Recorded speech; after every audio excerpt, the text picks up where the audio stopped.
خواهم که شوم کودک، مادر ببرم باشد.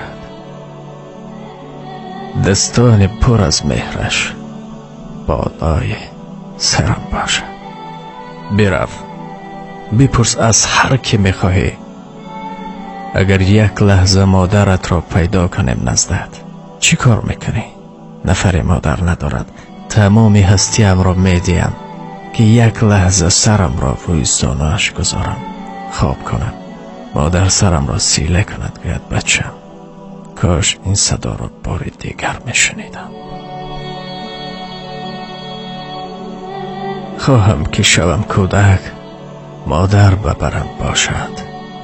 دستان پر از مهرش بالای سرم باشد. در کوچه و پس کوچه با کودک همسایه بازی کنم و گردم فتح و ظفرم باشد. یاد دارم مادر فریاد میزد که بچم خانه بیا.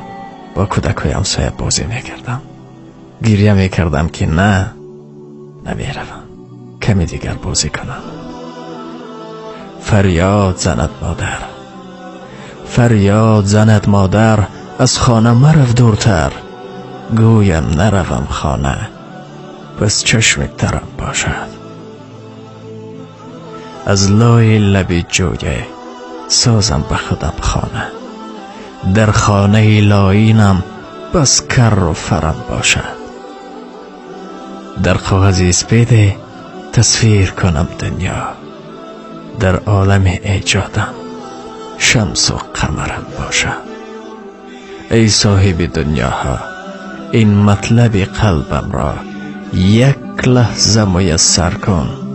گویم که کرم باشد، مادر ببرم باشد. ای خدا، ای خدا،